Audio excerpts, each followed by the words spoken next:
Hi friends, బ్రహ్మరాస్ వరల్డ్‌కి స్వాగతం అండి. ఈవేళ నేను చక్కని అందరూ మెచ్చేలాగా, ప్లేట్లు ఖాళీ అయ్యేలాగా ఆలు కుర్మా వెరీ సింపుల్‌గా చేసుకునేలాగా చెప్తానండి. దాన్ని చూడండి, అలాగా బాణీ పెట్టుకొని కొద్దిగా 2 స్పూన్లు ఆయిల్ ఏసుకొని, గార్లిక్ వింగ్స్, అలాగే చిన్న అల్లం ముక్క, అలాగే ఉల్లిపాయ, టమాటా సమానంగా కట్ చేసుకొని, మనం ఎలాగో గ్రైండ్ చేస్తాం కాబట్టి సైజ్ డజంట్ మ్యాటర్ అండి. ఉల్లిపాయ, టమాటా అలాగా వేయించుకోవాలండి. వేయించుకునేదేంటంటే మెయిన్ ఇందులో వాటర్ వేయకూడదు. టమాటాలోనే వాటర్ కంటెంట్ ఉంటుంది కదా! అని అంటే నేను ఇదివరకు కుక్కర్‌లో చేసినప్పుడు చూపించానండి. ఈవేళ ఇలా మూకుట్లో చేస్తున్నానండి.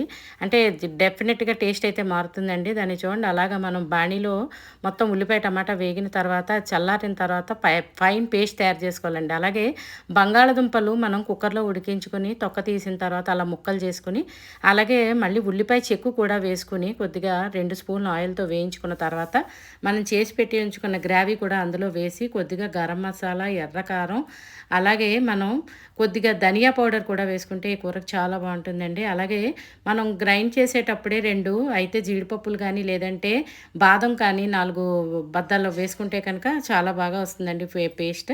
దాన్ని చూడండి, అలాగే లాస్ట్‌గా మనం గ్రేవీ అంతా వేగిందే కాబట్టి, బంగాళదుంప కూడా ఉడికిందే కాబట్టి 10 నిమిషాల్లో కూర అయిపోతుందండి. అలాగ అవన్నీ వేసుకున్న తర్వాత, కస్తూరి మేతితో ఆ కూరని చేసి అలా ఉంచుకున్న తర్వాత, చెప్పాను కదండీ! ఈవేళ నేనైతే గార్లిక్ నాన్ చేశానండి.